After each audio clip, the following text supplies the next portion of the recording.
Hello friends, target towards selection में आपका स्वागत है। अगर मेरा चैनल अभी तक आपने सब्सक्राइब नहीं किया है तो चैनल को सब्सक्राइब कर लीजिए। देखिए, मेरे पास डिमांड आई थी कि स्ट्रिलिंग फार्मूला समझाइए, तो आज मैं सीधे बुक से ही आपको स्ट्रिलिंग फार्मूला समझा रही हूँ क्योंकि इसमें कैलकुलेटर की ज़रूरत पड़ती है और मैं ये भी बता दूँगी आपको कैलकुलेशन कैसे करनी है। इसलिए मैंने डायरेक्ट क्वेश्चन उठा लिया क्योंकि उसे करने में ही पूरे 15 से 20 मिनट निकल जाते हैं। अगर आप फिर भी चाहते हैं कि मैं इसे एक पेपर पर कराऊँ तो आप कमेंट बॉक्स पे लिख देना, क्योंकि ये ऑन डिमांड है इसलिए मुझे सीधा डायरेक्ट बुक से ही कराना पड़ रहा है। तो क्वेश्चन देख लेते हैं हम। अगर आप कोई भी टॉपिक पढ़ना चाहते हैं, वैसे तो हमारे रियल एनालिसिस की बुक चल रही है, हम उसी के टॉपिक कवर करा रहे हैं, लेकिन ये इमरजेंसी में टॉपिक चाहिए था किसी को स्ट्रिलिंग फार्मूले का समझाना था कैसे क्वेश्चन होता है, इसलिए मैंने ये टॉपिक उठाया है। देख लेते हैं कैसे सॉल्व करते हैं स्ट्रिलिंग फार्मूले से क्वेश्चन। ये न्यूमेरिकल एनालिसिस का टॉपिक है, यानी कि स्ट्रिलिंग फार्मूला आपने CBNST पढ़ी होगी। ये BSc की 3rd ईयर में एक बुक है, उसी का एक टॉपिक है स्ट्रिलिंग फार्मूला, जो कि इंटरपोलेशन पर डिपेंड करता है। ओके, जब इसमें इक्वल इंटरवल पर चलेंगे तो ये उसी का एक फार्मूला होगा, स्ट्रिलिंग फार्मूला। तो देखिए यहाँ पर जो है एक क्वेश्चन गिवन है, हमें 10, 16 डिग्री की वैल्यू फाइंड आउट करनी है स्ट्रिलिंग फार्मूले से। तो पहले तो क्वेश्चन देख लेते हैं। थीटा गिवन है 0, 5, 10, 15, 20, 25, 30, यानी पे ये क्या है, इक्वल इंटरवल पर गिवन है। हमें tan थीटा की वैल्यू गिवन है 0, ये हो गई आपकी 5 पर हमें ये गिवन है। tan थीटा यानी कि 10 की वैल्यू ये गिवन है, tan 15 की वैल्यू ये गिवन है, tan 20 की वैल्यू ये गिवन है, tan 25 की वैल्यू ये गिवन है और tan 30 की वैल्यू ये गिवन है। अब हमें देखिए क्या लिखना है। x हमारा क्या है, किस पे निकालना है हमें, 16 पर, यानी कि x की वैल्यू क्या हो जाएगी 16। x0 स्टार्टिंग वैल्यू होती है, लेकिन यहाँ में हम स्टार्टिंग नहीं मानते। इसको देखिएगा कैसे मानते हैं, क्योंकि हमारे पास डेटा कितने का है, 1, 2, 3, 4, 5, 6, 7 है। यानी कि अगर हम इक्वली डिवाइड करें तो 3 इधर हो जाएंगे, 3 इधर हो जाएगा, मिडिल वाली वैल्यू हमारी x0 मानी जाएगी। ठीक है, यानी कि 1, 2, 3 इधर से हो गया, 1, 2, 3 इधर से हो गया, मिड वाली वैल्यू कितनी हो गई 15 वाली वैल्यू, इसलिए हमने x0 को 15 माना। लेकिन इंटरवल क्या है, इक्वल इंटरवल है, हर एक में 5-5 का इंटरवल है, तो h हमने मान लिया 5। u हमारा कैसे निकलता है, x minus x0 upon h। You कैसे निकलता है आपको पता ही होगा, x माइनस x0 यानी कि x, ये हो गया x minus x0 upon h, यानी कि x क्या हो गया हमारा 16 माइनस 15 अपॉन 5, 1/5 यानी कि 0.2 आ गया। अब देख लेते हैं क्वेश्चन कैसे होगा। देखिए क्वेश्चन कैसे होगा, देखिए यहाँ गिवन है theta, tan theta degree, delta, delta square, delta cube, delta की पावर 5, डेल्टा की पावर 5, डेल्टा की पावर 6। अब देखिए कैसे निकालना। अभी जैसे मैंने डेटा बताया इक्वल इंटरवल का 0, 5, 10, 15, 20, 25, 30, हमने मिडल वाला 0 माना, उसके ऊपर वाले सारे माइनस में मान लिया, नीचे वाले सारे प्लस में मान लिए। ओके, देख भी सकते हैं आप। अब देखिए ये वैल्यू हमें गिवन थी, अब हमें कैसे निकालना है। देखिए ये हमारा 0 के सामने, ये हमें गिवन था सारा डेटा, ये सारा हमने गिवन। हमें क्या करना है, इनके बीच में लिखना है। जैसे 0 वाला तो 0 लिख दिया, 5 के बीच में 5 लिख दिया, 10 के बीच में 10, ये हमें इस तरीके से लिख दिया पूरा डेटा। अब हमें मिडिल वाली वैल्यू उठानी है, यानी कि 15 वाली वैल्यू। अब हमें कैसे क्रॉस करके चलना, देखना ऐसे चलेंगे।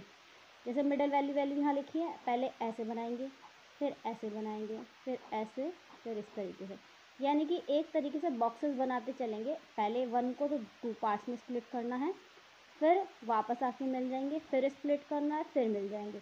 और इसी बेस पे फॉर्मूला भी चलता है, आपको फॉर्मूला तक भी याद करने की ज़रूरत नहीं है, बस इसी के बेस पे आप लिख सकते हो। ठीक है, देख लीजिए, पहले ऐसे चला, फिर उनको एक कर दिया, फिर ऐसे चला, फिर वापस आया, फिर एक आया, फिर वापस आया, फिर एक आया।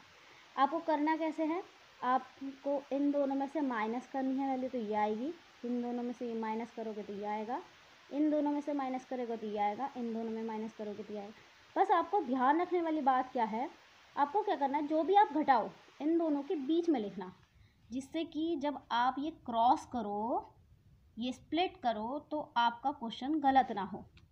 इसलिए ही मैंने बताया, इन दोनों के बीच में ये वैल्यू लिखी, इन दोनों के बीच में ये वैल्यू लिखी, इन दोनों के बीच में ये वैल्यू लिखी, इन दोनों के बीच में ये वैल्यू लिखी, इन दोनों के माइनस करके ये लिखी है, इन दोनों के माइनस करके लिखी।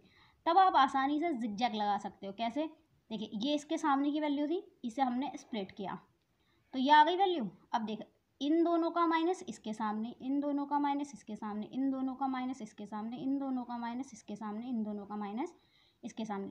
जब आपका ये स्प्लिट करेंगे, ये दो वैल्यू हो गई, इनको मर्ज करोगे तो ये वाली वैल्यू आ जाएगी। ओके, फिर जब इनके सामने लिखते रहोगे, दोनों का डिफरेंस जो लिखते रहोगे, तो देखना फिर से आसानी से स्प्लिट कर सकते हो। फिर इन दोनों का डिफरेंस क्या हो गया, ये हो गया, दोनों एक जैसे आ गए, यहाँ 0 आ गया। फिर इन दोनों को डिफरेंस करोगे, अलग चली जाएंगी, ये आ गया। यानी कि आखिरी तक आपको लेना है और यही सीधे आपको फॉर्मूले में भी लगानी है। अब देखिए tan 16 का फॉर्मूला, ये हमारे लिए F0 हुई। देखिए याद कैसे करेंगे, ये हमारे लिए F0 हुई तो हम F0 लगाएंगे यहाँ पर ये वैल्यू, ठीक है। अब फॉर्मूले में U तो हम लगाएंगे ही, अब दोनों की ये जो हमने स्प्लिट करी थी इनकी वैल्यू लगेगी। यानी कि देखिए अगर मैं ये देखूँ तो ये -1 है और ये आपका 0, एक 0 और एक -1, 0 और -1/2। U है, ऐसे ही चलेंगे, u² अपॉन फैक्टोरियल 2 u, ये फॉर्मूला चलता रहेगा। आप एक बार फॉर्मूला लिख लेना। अब देखिए फिर से वापस एक आ गया, तो वापस एक आने का मतलब कितना हो गया, ये वाली वैल्यू आ गई, ठीक है, क्योंकि -1 चल रही है। फिर स्प्लिट हो जाएगा तो देखिए फिर दो वैल्यू आ गई /2 करके, फिर एक सा हो जाएगा, फिर ये हो जाएगी। आप इन पे वैल्यू पुट कर देना क्वेश्चन पर और आपका सीधा सीधा आंसर। अगर सपोज करो आपका बाई चांस आंसर गलत भी हो जाता है तो आप चेक कैसे करोगे कि आपका आंसर सही है या नहीं है। तो आप देखिए कैसे करिएगा, हम 10 16 की वैल्यू निकाल रहे हैं। ओके, हमारा आंसर कितना आया है 0.2876। अब देखना ज़रा ध्यान से, यहाँ पर हमारे 15 की वैल्यू 0.2679 है और 20 की वैल्यू 0.3640 है। ओके, हमारा जो आंसर आया है वो आया है 0.2876। आप देख सकते हैं इससे तो वो कम है ये और इससे ज़्यादा है और हमें निकालना ही 16 पे है। और डिफरेंस भी देखिए, यहाँ तो बहुत ज़्यादा 10 का डिफरेंस हो गया, यहाँ भी लगभग 10 का ही डिफरेंस हो गया। बट यहाँ देखोगे तो आप यहाँ जस्ट इसका 2 का ही डिफरेंस है, वैसे इसमें 5 का अंतर है तो आप उसकी थोड़े आसपास देख लेगा, पूरा 28 आएगा। देखिए अगर हम यहाँ पर अगर 10 का डिफरेंस लगाते हैं, 26 और 36 में 10 का डिफरेंस हो गया, यानी कि 2 और यहाँ 5 का डिफरेंस है, तो ऑब्वियसली कहीं ना कहीं नियर अबाउट 2 का अंतर है।